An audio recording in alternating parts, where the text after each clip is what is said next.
Shalom, salam sehat, salam sejahtera bagi kita semuanya. Sebelum mendengarkan firman Tuhan, mari kita berdoa. Terima kasih Tuhan untuk nafas kehidupan yang Kau berikan pada kami hari ini. Sejenak kami mau bersekutu dengan firman-Mu. Berfirmanlah Engkau, kami telah siap mendengarkan. Amin. Saudara-saudari yang dikasihi Yesus Kristus, firman Tuhan menyapa kita pada hari Sabtu 4 Maret 2023 tertulis dalam kitab Markus pasal 2 ayat 27. Lalu kata Yesus kepada mereka, hari Sabat diadakan untuk manusia dan bukan manusia untuk hari Sabat. Demikian firman Tuhan.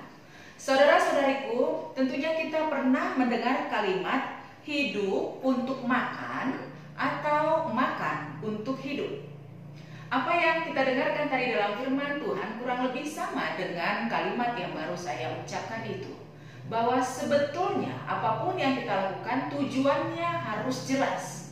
Kita jangan melakukan sesuatu dengan tujuan yang tidak kita pahami, sehingga dalam melakukan sesuatu kita melakukan hal yang tidak berkenan untuk kehidupan kita saat ini dan juga untuk kehidupan yang akan datang. Pada teks kita pada saat ini adalah jawaban dari Yesus kepada orang-orang banyak yang mengkritik murid-murid Yesus manakala pada hari Sabat mereka kelaparan dan mereka memetik gandum untuk mengisi perut mereka untuk sekedar mengganjal rasa lapar yang ada dalam perut mereka untuk bisa melanjutkan kembali aktivitas mereka.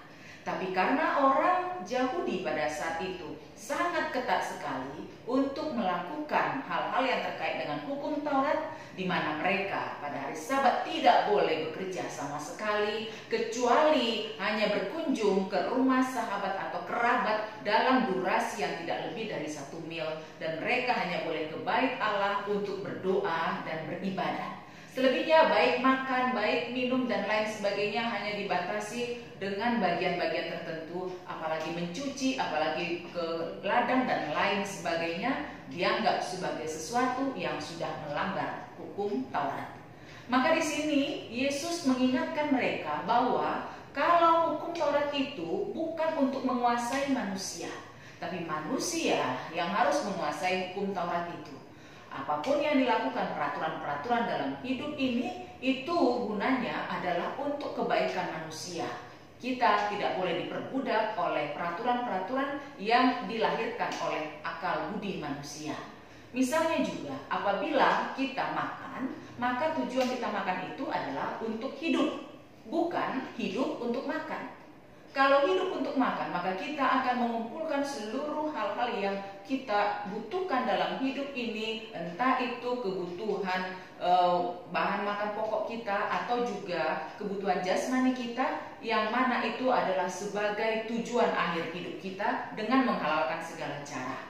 Tetapi boleh kita menikmati apapun itu, baik makanan, baik itu harta, benda dan lain sebagainya, tujuannya supaya kita hidup. Hidup yang mana? Bukan hanya fisik kita yang perlu hidup, tetapi jasmani kita juga perlu hidup. Ingatlah apa yang dikatakan dalam teks kita bahwa jasmani dan rohani itu adalah sesuatu yang harus seimbang. Markus pasal 8 ayat 36 berkata, apa gunanya seseorang memperoleh seluruh dunia tetapi ia kehilangan nyawanya? Maka jangan kita hanya ingin harta dunia ini saja, jangan hanya ingin memenuhi isi perut saja, isi kebutuhan jasmani saja, tapi mari juga kita memikirkan keselamatan jiwa hidup kita saat ini dan juga untuk hari-hari yang akan datang. Biarlah kiranya Tuhan memampukan kita untuk mengerti firman-Nya, memampukan kita untuk melakukan kehendak-Nya dalam kehidupan ini. Amin. Kita berdoa.